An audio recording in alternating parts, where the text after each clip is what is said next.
take action. You don't have to know everything. Fail. When somebody tells you no, they're saying yes to something else, and then see if you can make that yes work. And if not, move on to the next person and follow up because people change their mind. Hey everyone, I'm Burton, and welcome to PropStream Pros, the podcast where we dive into the lives of real estate professionals who've made it. In each episode, we'll explore how they got started, challenges they faced, and the strategies that helped them succeed, so that you can learn from their journey and apply those insights to your own path. Whether you're just getting started or already building a portfolio, there's something here for everyone. So make sure to subscribe, follow, and join us as we talk to professionals who've made their own success. On this episode of PropStream Pros, Burton sits down with Nathali Delgado, a real estate investor who transformed obstacles into opportunity. From learning hard lessons early on to building a sustainable investing business, she shares the habits that drive long-term success. Hey everyone, it's Burton here with another episode of PropStream Pros, where we bring to you real stories that got into real estate. And I have a very special guest with me today, so please help me give a warm welcome to Miss Nathali Delgado. Nathi, how are you doing today?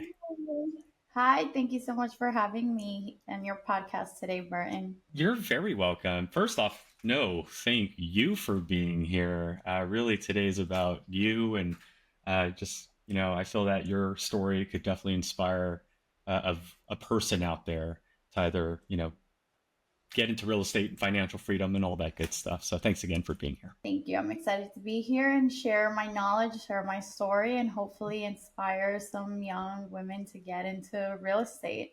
Let's go. That's what I want to hear. Okay, well, let's start with the real estate stuff. How long have you been involved in real estate?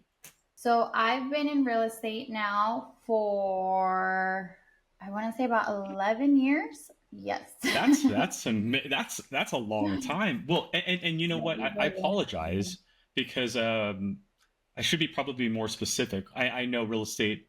There's a lot involved in terms of strategy. What strategies does your business apply when it comes to real estate? So I've pretty much done almost everything within real estate. I started out as a property manager. Well, first I got into buying and holding. Then I got into being a realtor. Then I was a property manager. Then I was wholesaling. I've bought multifamily. So I've done a little bit of everything. You name it. I'm pretty knowledgeable on the topic. Now, mostly what I focus on is buying and holding when it makes sense, and I would say that's probably like the smallest percentage, along with flipping and either listing it as a realtor or wholesaling. I would say it's the bulk majority. This is awesome. You're like the Swiss Army knife of real estate strategies. This is awesome. Yeah, there's a lot to peel back when it comes to like figuring who you are as an individual, and I love this. Here's where I'd like to start. Why did you do all these different strategy? What is it about you that makes you want to just learn something new? So for me personally, like I am like usually people are either more how do you say, like more social, more like either more social or more like critical thinking, right? I'm more of a critical thinker. I would say like I'm good at sales because like to be in real estate, you have to be good at sales, especially if you're a solopreneur. At some point, you had to wear all your hats, all the hats in your business. So, but me personally, like the stuff that I like to do for fun is like look for solutions, numbers, spreadsheets. I'm really good at getting a dead deal to work. And so I'm always trying to learn new strategies. And I feel like I always am learning new strategies. Actually, today we closed on a deal. And it's the first time I do this kind of deal. But we actually bought a 50% interest in a property. So I'm just learning that. So, and it's a deal that didn't make sense, husband and wife. don't get along. They've been divorced legally, and it was like how can you sell a property? Two owners don't want to get it done. I spoke to my attorney, who's also my friend, and he was like, I know how to do this. Let's do this one. And I was like, all right, I trust you. So even to this day, like I'm learning and I'm taking risk. And I think that's what I love about real estate as well, right? Like it's not really, you don't really get to that point of like, oh, like you know it all and you get bored. Like there's always something new out there. So that's kind of how I've gotten into everything. I thought there was only one way to do things, and then I learned that there might be another way to do things, and I'm pretty good at taking calculated risk. And then little by little, that's how I've gotten good over everything, because on that little by little, that's how I've gotten good at all these kind of strategies, because I try them myself. You know, Nati, that's crazy that you say that because like I'm a firm believer, and I really mean this. I do believe that real estate investors are those that actually make the community better, right? Because of the people that you hire when you're doing your fix and flips, but more importantly, the solving of problems, especially when it comes to homeowners. So let me ask you this regarding that situation, that new creative seller financing strategy that you just learned. Hmm. I can imagine it's very, again, you're trading in new water, so there's a little bit of fear behind you. But correct me if I'm wrong, because you accepted that fear and you went ahead and had the courage to implement the strategy, learn the strategy, and then implement it, the homeowners, I assume, were really happy with the solution that you provided. Is that Oh, correct? she's ecstatic. She's ecstatic. Yeah. And it's not a seller finance. It's I guess you if you had to classify it's subject to. We did take over a mortgage. But we only bought 50% of the deed. So it's a subject to plus a partition. And it's new, right? And I hope the No, outcome will yeah. be good. I feel confident it will be good. So yeah, I'm sorry. What was the question that you asked that got me to say that? I kind of lost my train of thought. No, you answered it. And that's good that you lost your train of thought because again, you should be excited to help somebody. And that's really the answer is that your courage of learning something new, in this case, something very creative and unique, ultimately was the solution for this young lady. And that's really the point here is that um, it starts with you, um, and the solution was provided to a homeowner. So I just want to make sure that Yeah. we just bring that No, out loud and give you your absolutely. flowers. Yeah, thank you. Thank you. No, absolutely. Um so this young lady came in and she came in as a cash lead that she wanted like a came in as a cash lead that wanted to sell. And it was actually my lead from the very beginning. And she wanted to sell and but right away she was like, you just have to convince my husband. But the husband would never pick up the phone. And this is like maybe 6 months of follow up. So it didn't happen overnight. And I was just like, dang, like it sucks that we can't provide a solution for her. She's living in her car, she's sleeping in her car. And she's wanting to sell. She also wanted, we also paid her a good amount for the deed as well, which I can't believe we paid that much. But I did it because my attorney's backing me up. I went to my attorney and I asked him, and he was like, "Oh, we do these all the time. They're actually quite easy as long as there's no kids, which there wasn't, and that they're legally divorced." So at first, I was like, "I don't want to try this because I don't want to."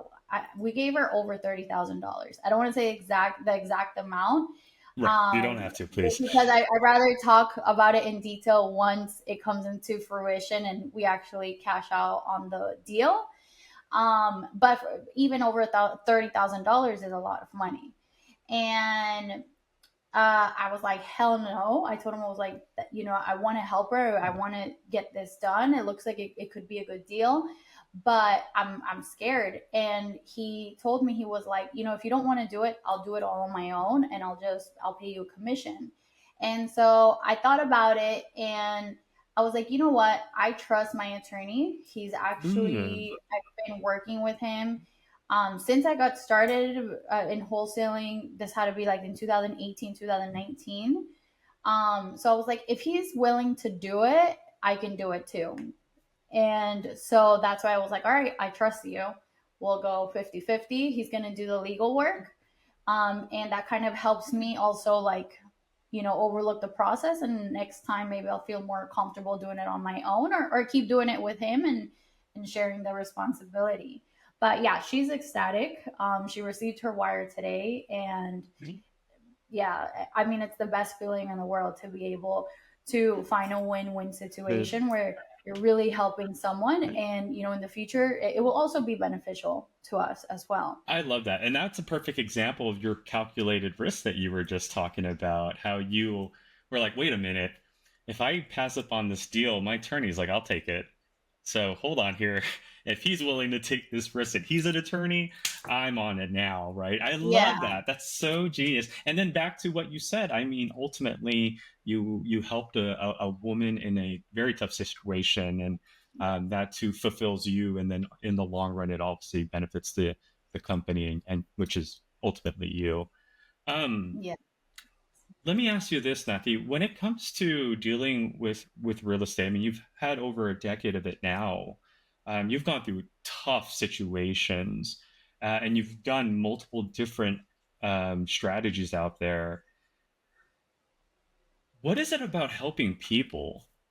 Is it just like, is there an urge inside of you to just, I need to help someone, so I'm willing to learn new things so that way I can provide that solution? Like, what is it? Yeah, I think honestly, I think it's a God-given gift. I'm the type that just always has to be helping, doing something, like just being productive. And that translates into a lot of areas in my life. Like if I'm at someone's house, I'm always like, what can I help you with? You need dishes? Let me just help you. I'm doing nothing. Like it's just kind of like how I am. If my friends are like, oh my God, my babysitter canceled, I was like, I'd love to do it. So I think that just like that's my personality. um and it just comes from I mean, I like to help, but I also like, I feel like I can't stand still, like my mind is always going. So I always tell my team, like, if you have a seller that says like, hey, listen, I want to get it done, I want to get it done with you, it's just more about finding the how, I will find the how. And so when we talk to people on the phone and we can see that, and even I'll talk to them and I'll tell them like, hey, I don't know how to figure it out, but if you're willing to, take a shot with me, I'm going to take some time, think about it, and then I'll come back with the solution. And if they tell me, yeah, sure, like, I'm sold on you, I'm sold on working with your company, and I'm sold on, selling or resolving this, then I know, that those are usually my kind of people. That's pretty awesome. I like that. So, okay, let me ask you a few questions. Knowing that now, yeah, again, obviously you're a business owner as well. I have two questions here. One, um, are you in multiple markets or are you in just one market? So I'm actually getting back to only being in South Florida. I Oh, think okay. last time that we spoke, probably, I think we haven't spoken maybe in 2 years. Um, I was everywhere. I was as far up as North Carolina. I was in Winston Salem, Greensboro, Charlotte, High Point, Tampa, Orlando, and South Florida.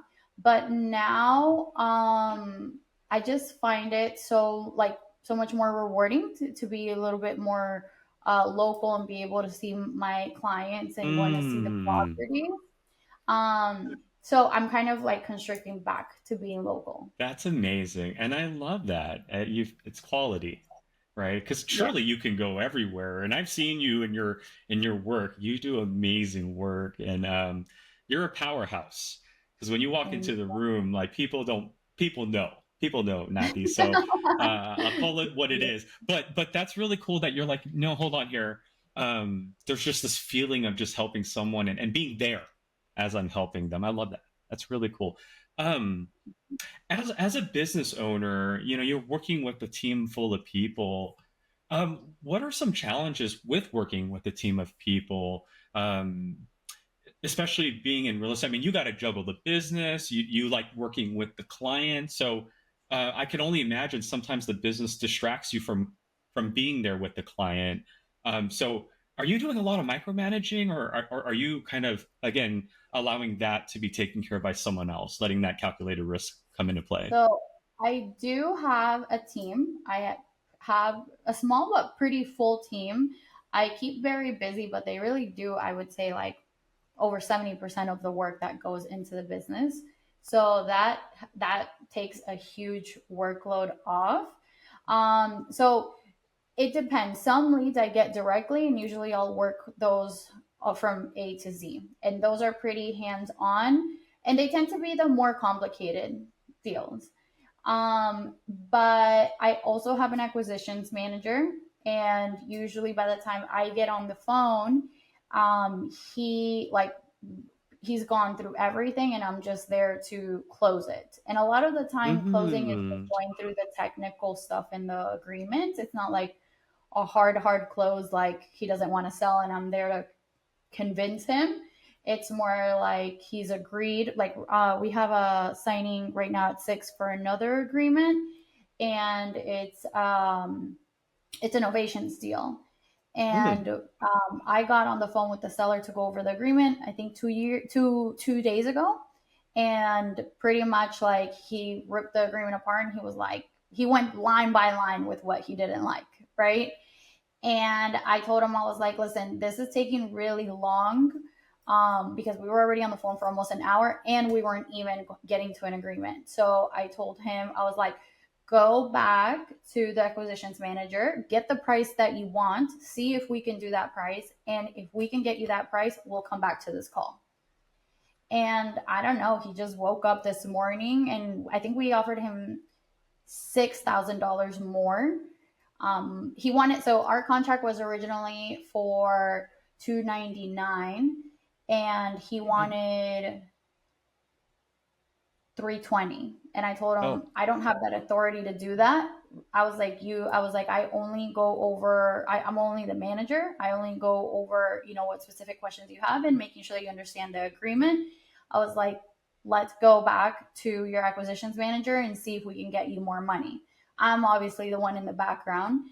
And we gave him $6,000 more. So he didn't get the full 21,000 that he wanted.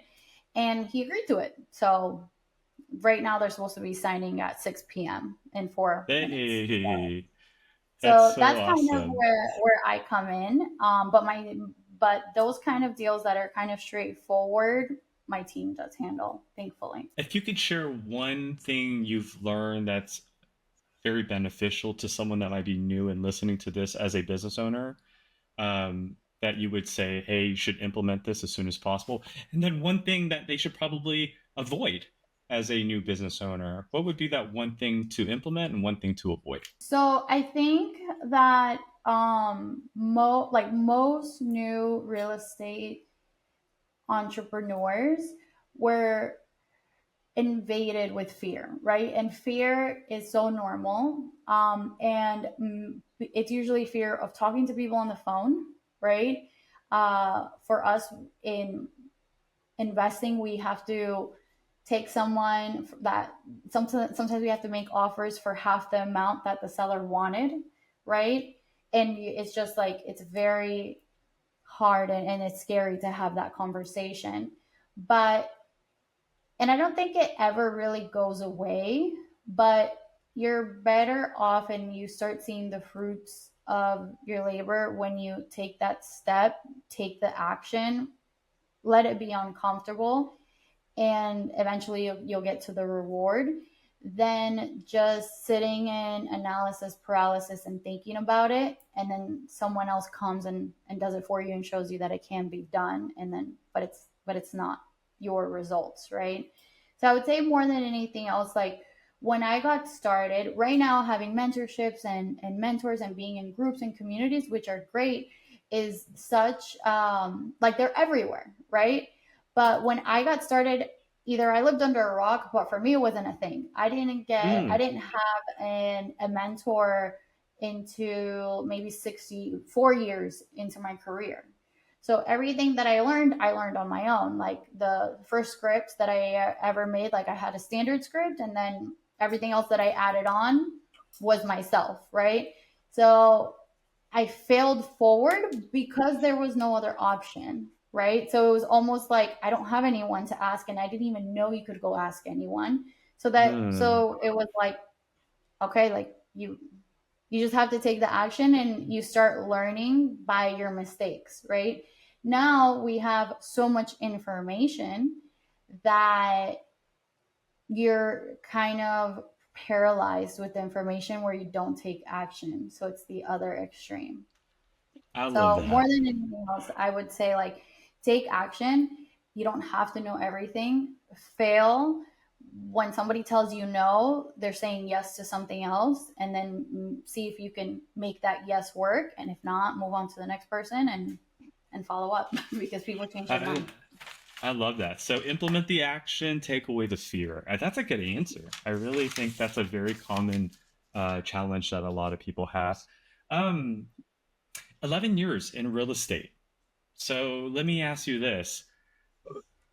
You've just based on everything you're saying, I mean, you have this go-getter attitude. Um, what were you doing before real estate? Like before, 11 years ago, like before that, what were you doing? So before real estate, I actually used to have a shoe store in West Palm Oh, Beach in Florida. And I used to sell all my shoes for $9.99. That was like my concept. I sold cheap shoes, cheap, pretty shoes, and I would sell. You have to sell by volume at that price point. that's smooth. And I had a shoe store boutique, and I loved it. And during that time, I loved fashion. I loved shoes. I was the one that always had the cool high heels, and um, right around that time I was getting out of college, and they tell you to follow your passion, and so I went ahead and I did that. Before then I was also bartending, so I was doing both at the same time. And then before the shoe store, that's how I got my money for the shoe store.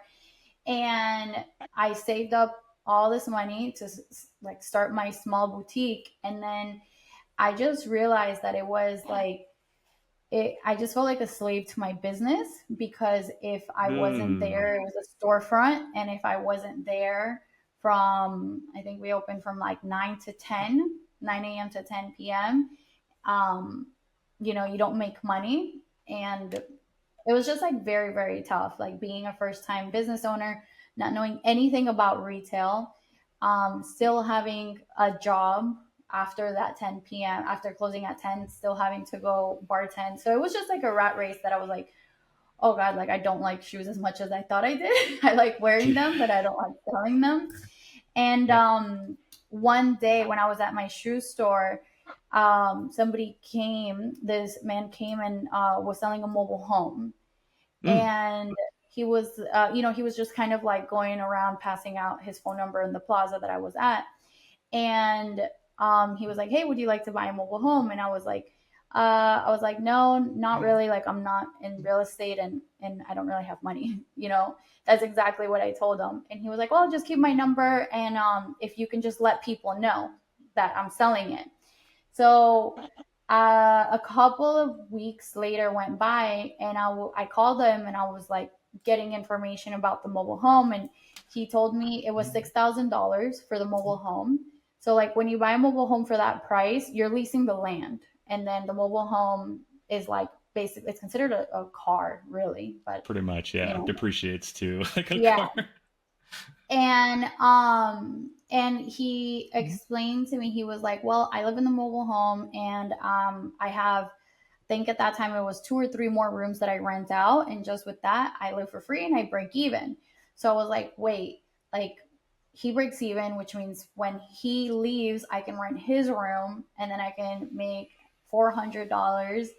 And So I told him, I was like, listen, I don't have money, but if you want to get out of it, I have $2,000 and I can pay you the rest over time.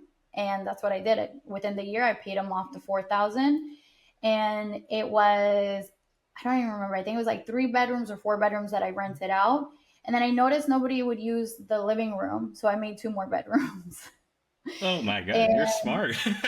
Look at you yes, creating cash flow when cash flow doesn't even exist in that area. yes. I love that. And that's really what was like my first step into real estate. Um, and this got to be closer to even probably like the 12-year mark, or 12 years ago was like my first step into real estate. And everybody thought I was crazy because like now house hacking is a thing, but back then it was unheard of. It was just ghetto. And plus, on top of that, I was doing it inside. I was doing it in a mobile home. I didn't own the land. So it was just like So layers extra after ghetto layers. at that point. Yes, it was just layers of inconvenience. But thanks to that, like, it was just a couple months into when I bought the mobile home that I was making about $800 to 1,000 net. And I was like, Mm. this makes no sense for me to have a shoe store. Like, I make this money in the beginning of the month. I only have to work the first week of the month, and that was picking up the rent because I'd pick it up in person. And then the rest of my time, like, I don't have to think about this anymore. So I was like, I'm just gonna go and replicate and doing that. So I liquidated my shoe store. I did a lot of wholesale. I just completely got rid of my inventory. I think I pretty much broke even, if not made a couple $1,000s. And that's it. The rest is history. And here we are After today. that, yeah. And that really is like what kind of changed my family's trajectory because my mom was Mm. cleaning houses during that time. My dad was a social worker, and like they saw at first they were skeptical, but they started seeing like how good I was doing by the time I had the third mobile home, and Mm. they're like, "Oh, we're gonna get into this too," and like thankfully That's so awesome. nowadays, yeah, thankfully like nowadays, like then my mom ended up losing her cleaning job and she didn't have to go back to cleaning houses, and then my dad eventually let go of his job and was able just to live on the mobile homes. So it was kind of like a side hustle that really changed my family's trajectory. And then from there, it was just kind of like, okay, I'm done with this. Let me do single families. Let me do flips, and just kind of escalated. Like it was like putting one step in front of the other. That's amazing, Nati. Literally, you are the start of changing the entire family like legacy, you know? That's man, that just got chills up my spine. Can I, if you don't mind, because you have this again, you have this go-getter ability, and then I also noticed you have this like talked about it earlier, this ability to just find solution, especially with like, oh hey, no one's using the living room, let's make rooms out of it. So let's time travel back a little bit if you're okay with this. Um, were you like this in grade school, middle school, and high school as well? Like, have you always been that cure, like that solution child or solution person, solution finder person? To be honest, I don't remember that much of my childhood. I don't like, Hmm. yeah, I don't remember that much of my childhood. I remember like so I'm from Colombia. I remember living in Colombia. We came here when we were 7. I remember my childhood before, and then when I got here, it's just kind of like a blur. But people tell me that that I was like that. Actually, I saw an aunt I hadn't seen in years, and she was the one that told me, she was like, ever since you were little, like you'd always be cleaning, like you could never stay still. And I was like, are you serious? And this had to be when I was like 10, but I don't remember. But I know where I get it from, and it's my mom. My mother's Hmm. a powerhouse. My mother, like she had to make it happen. And I for some time didn't grow up with my mom because my mom, when we lived in Colombia, my mom had to live in Spain so she could like work and send for us. So I was Oh, raised with wow. my grandma and my aunt for some time in Colombia. And, but like, that's just kind of like the mentality that you have to have when like you come from nothing. You got to figure it out.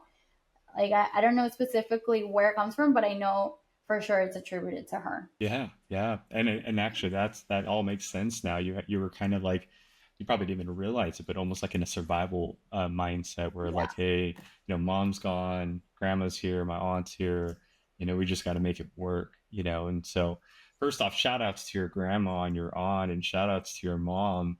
What's really cool is that you just had a powerhouse of amazing women around you. That's really, really cool. I love that. Thank you. I Well, also let's go this. I do like I have my father like so kind of to share a little bit about like my story. So my Oh yeah, let's dad go for it.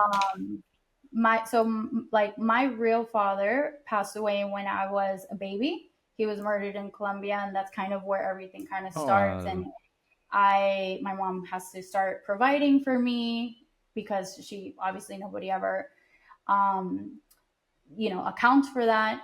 Fast forward until I was like about 4, my mom meets who I call my father now, and he's been a great father. And he's, you know, if I wouldn't tell you this part, then you wouldn't see the difference. He is my father.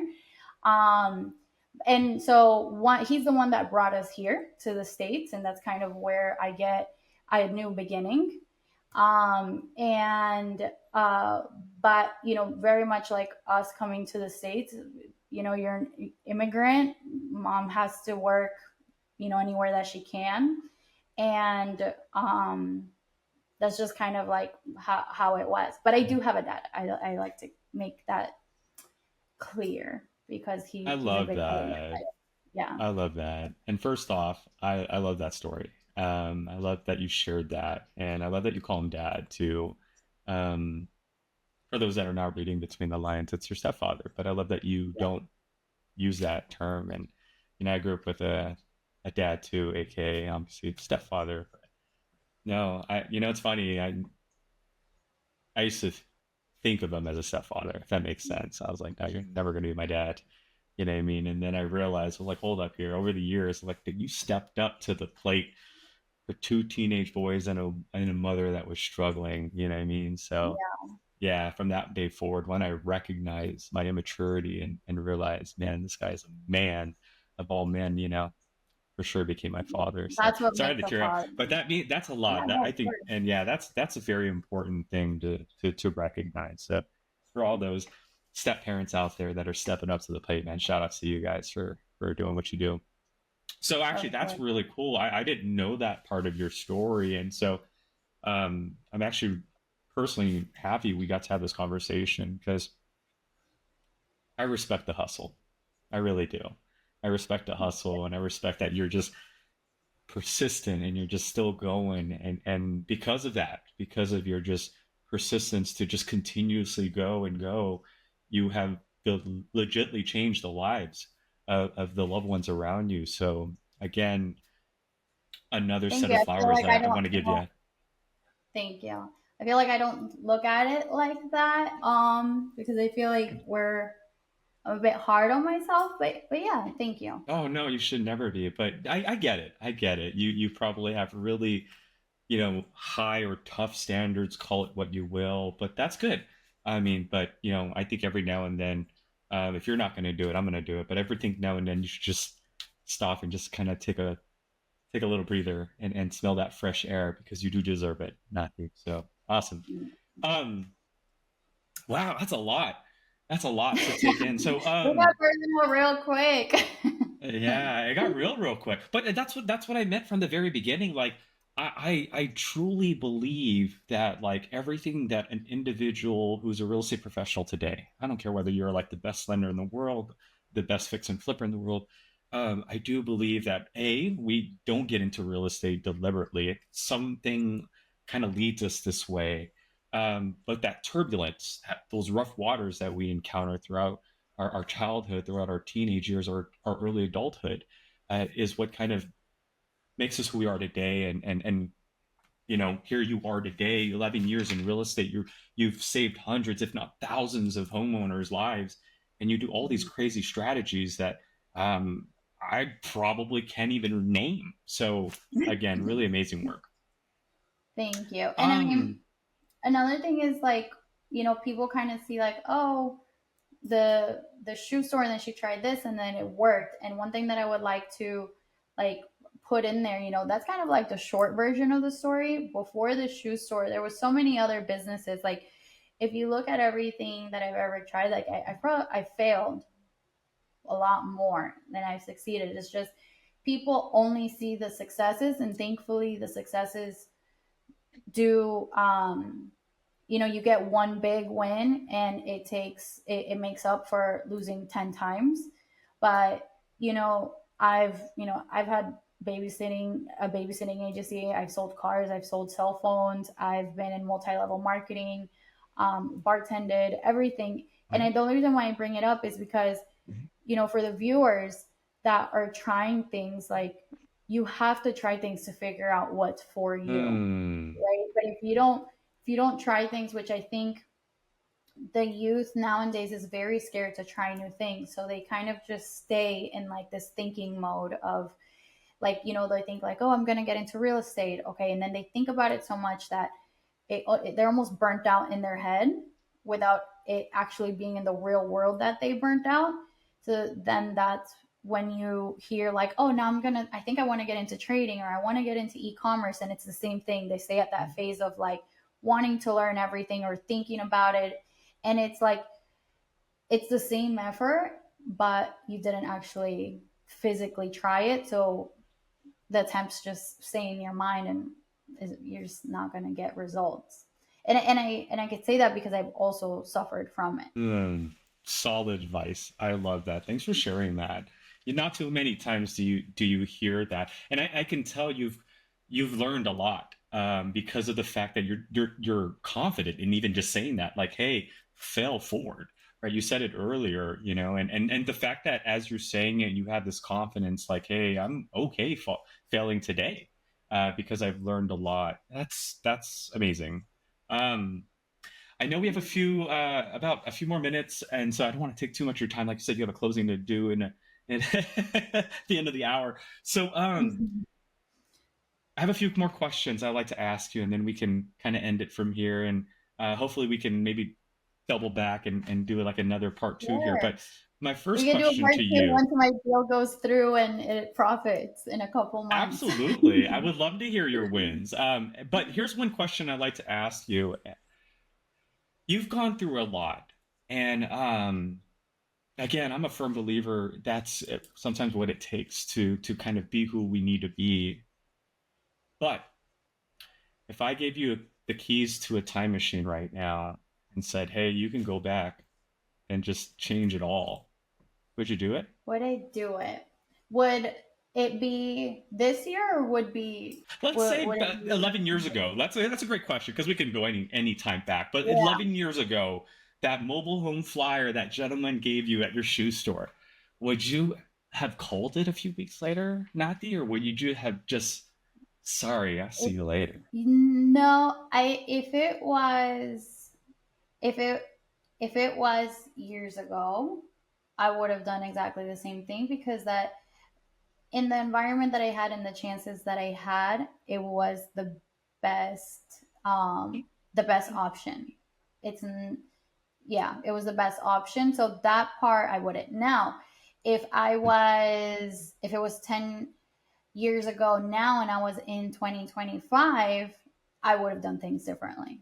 And that's why I asked that. Okay, okay. Yeah. Yeah, I was wondering because again, you've learned a lot, lots of ups, lots of down, but you know what I mean. It's that pivotal moment sometimes that you don't realize can alter, like you said, change the trajectory of your entire Yeah. life. And so, yeah, Yeah, I I'm don't just think I would have picturing. changed the thing.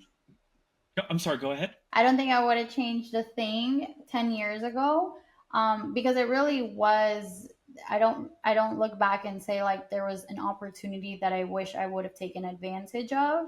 I feel like Mm, this was the best opportunity that I had, and thank God that I did take it, and I did take that risk. But I would say nowadays, like if it was 10 years ago and I was like this new entrepreneur and had no responsibilities and just kind of like this fresh beginning, the like I would have probably joined a team. I mm, would probably the number one skill set that pays the most, and I feel like will always will, is sales. I wouldn't have tried to do it on my own because I had to make it up along the way.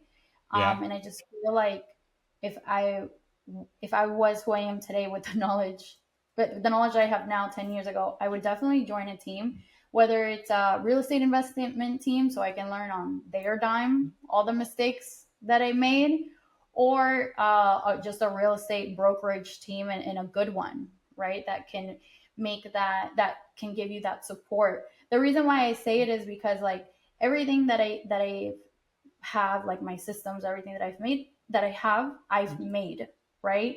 And I just know how much it is to start from literally zero. And it's so much Mm. smarter to just join a team that already has it, learn from them, give them value, and then like eventually it's normal that you're going to want to go do your own thing. But your first step is going to be so much higher because your first step is already at their level, and then every step after that you're just going to be so much further along. That's what I would do I different if it was I nowadays. love that thinking. I love that thinking. I have a question for you because I guess you're really good at systems, and let's just call it what it is. We met because of PropStream. How you Mm-hmm. do a lot of different strategies with real estate. How do you use PropStream? I mean, are you using it to just pull leads? Are you looking at mortgage info? Like what's your way of using it? I'm curious. So actually I was using PropStream, what day is it today? I think it was Monday. I pulled up Oh, okay. multifamily. Yes. Well, I use it for comps, which I think that's what I've used it, like especially when I was in virtual Mm. markets. PropStream is great because I wouldn't have that data otherwise. Oh, So okay.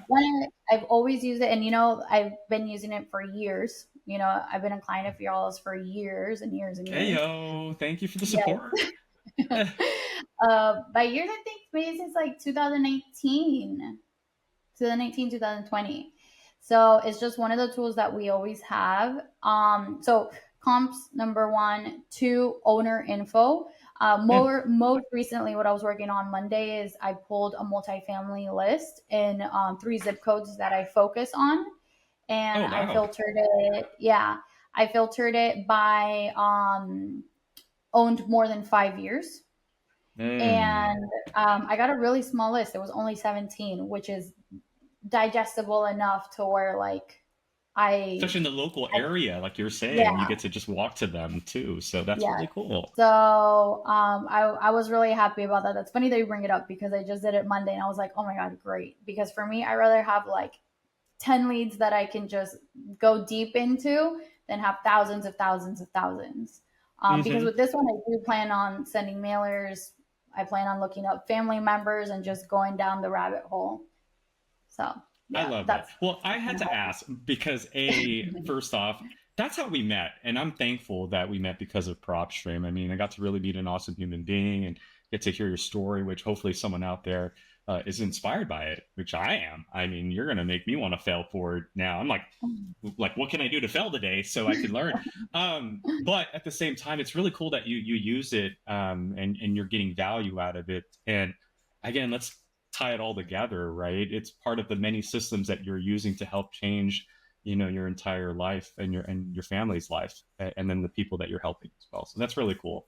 Um, absolutely. I feel like it's one of those tools, like it's like you just always need it. Is in the yeah. CRM, so you can make calls and everything and follow up, and then like PropStream, so you can look up owners info because like even though I'm in South Florida, it's 3 counties, so I would be going crazy trying Oh wow. to go in between all the tax records and trying to track that down and then going to see if it's in foreclosure. So I love how it's just all in one place. Thank you for that. That means a lot. And yeah, our best is to hopefully one day make it so You don't have to go anywhere, right? That's my wishful thinking there.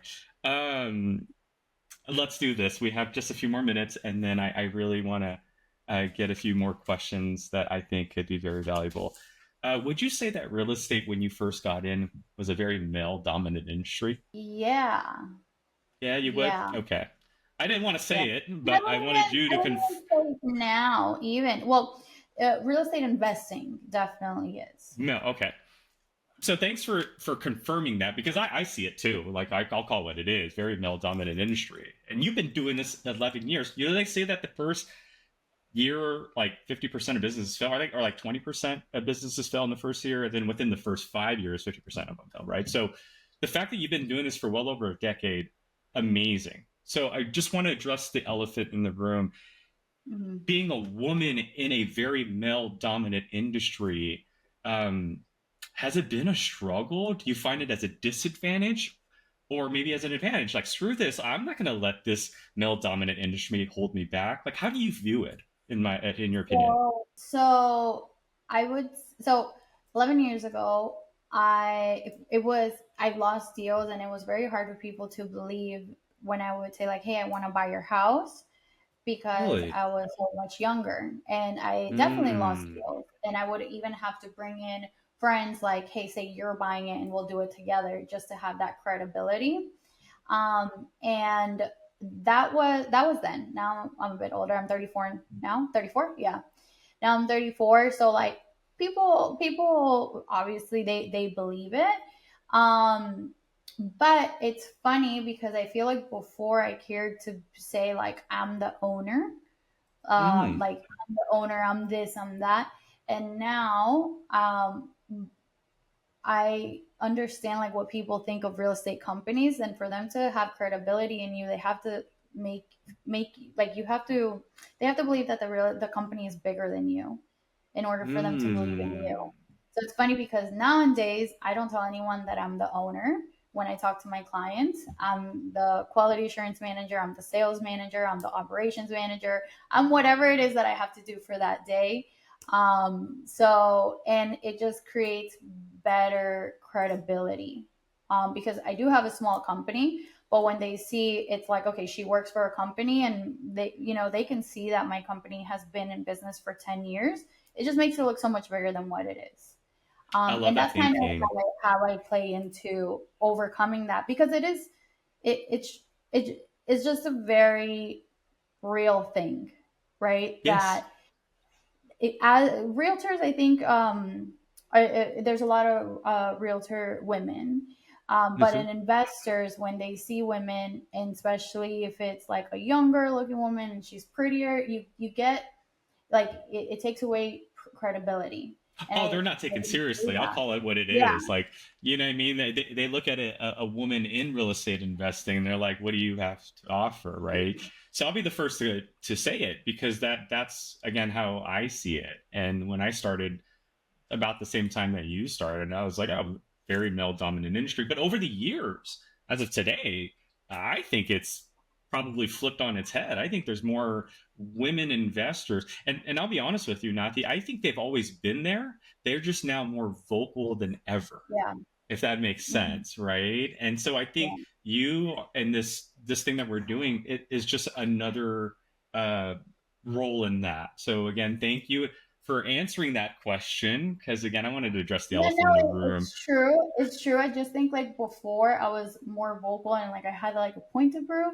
Now I'm just like I just need to get the deal done. I don't really care if you believe me or not. Like it's kind of But when I you like that don't you have a recognize point the to prove. psychological part of it. Yeah, Yeah, because you're like, okay, whether I'm a guy or a girl, they still want to believe that the company is credible, right? And so exactly. you've acknowledged that, okay, yeah, it is meltdown. But regardless of that, we're still dealing with someone who needs credibility. And so I like the way you think. I really do. It's at the again, you're thinking, hey, I'm here to service the person and make sure they're good, right? I love that. I love that. Yeah, for Um, sure. last two questions, and then I'll let you go. What is it about giving back that just gets you? Because it's, I mean, you're creative. You like to sell merchant. I mean, obviously, you're doing it to for yourself, but it also sounds like, as of today, you know, you just There's something about giving back. What is it that you like to do? What is it that triggers that? I mean, honestly, I wish and I want to give back even more. I don't think that I'm doing enough.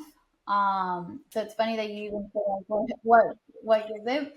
But I mean, I just think it's a God given gift that if I have and I have a solution, and I think I necessarily wasn't gifted with a lot of money from my upbringing, but I've always been gifted with a lot of like I'm logical, like I'm good at problem solving, and if I have the solution for someone's like these property problems that we deal with are so big for people. And if for me, it's easy, then why not share it with them? And if they choose to work with me, great. And if not, like, I know that God has my back. And I say that because I talk to leads, and I'll I don't really try to sway them the wrong way. I just tell them like, "Hey, if that's what you want, I think that you should just not sell right now. Keep my number whenever you change your mind." And people really appreciate Mm, that. yeah. And that's where I say like, if it's for me, it's for me, and I just like to give the information that I can have, and if it's a match, great, and if not, at least I can guide them in the right direction. And I would say that's what you're referring to as far as like mainly giving, right? And Yeah. after I give so much information and solutions, like the people that decide to work with me, then I feel like God blesses me tenfold. I love that answer, right? I mean, the whole I have this ability to take complicated situations and find solutions. Why wouldn't I give that back? It would be like a brain surgeon. You have this ability to Mhm. help someone. Why wouldn't you, right? Could you imagine if all the surgeons said, "Hey, we're not helping anybody anymore. We're going to take this ability to help people. We're not." And so I love that you've recognized that. Hey, I see things differently when it comes to real estate that the normal person doesn't. Why wouldn't I use that to help them? Right. I just, again, kudos to you. Last question here, and then we'll let you go. Um, where do you see yourself in about 5 years? In 5 years, I'll be married and I'll have some babies. Hey, yo. Okay. Do you see your husband being in real estate professional? Do you see him in a different field? Do you want to Most separate likely, that? yeah. Like, what's your thoughts here? Yeah, no, I think like for sure. I mainly only get along, like I only like men in real estate because I'm around it all the time. Like if you date me, that's all you're ever gonna hear. And I dated men Real that, estate better be your love language, yeah, gentlemen. yeah. So, and my boyfriend currently is in real estate, and Hey, there you go. that's where it kind of like makes like it's a great match. It really is a great match. So I definitely like, yeah, for sure. He has to be in real I estate so love we can have that, the same right? mortgage. Mom's in real estate, dad's in real estate now, not the boyfriend, future kids, end up taking over the portfolio. So, hey, there you go. Nati, I just want to say thank you so much for spending this last hour with me and being vulnerable and sharing your story.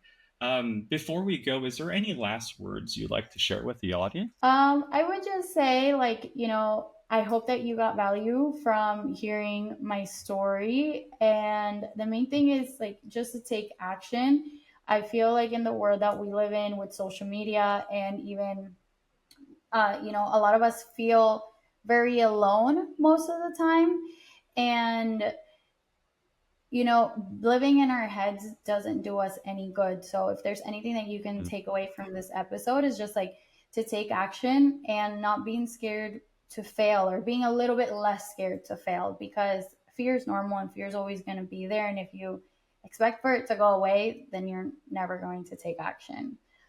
Whether it's in real estate or whether it's in whatever field you're passionate about, whether it's art, singing, or I don't know, AI, but taking action and failing forward. Very strong message. And man, I can't even top that. So thank you guys so much for tuning into this amazing episode. Nathali Delgado, thank you so much for being here. How can we reach out to, how can the anybody that's listening connect with you? Yeah, so I'm mainly active on Instagram. Nati Buys Homes, NatyBuysHomes, and that's my handle on Instagram, Facebook, TikTok, Pinterest, LinkedIn, everywhere. There you have So, it. and I do answer to my DMs. I try to get back to everyone, so I'll be happy to connect with you. All right, guys. Well, make sure you guys connect to this lovely lady. Thank you guys so much for tuning in. My name is Burton, and this is another amazing episode of PropStream Pros. Until next time. Thanks for tuning in to the PropStream Pros podcast. Subscribe for weekly insights and real strategies to help you close more deals. See you next time.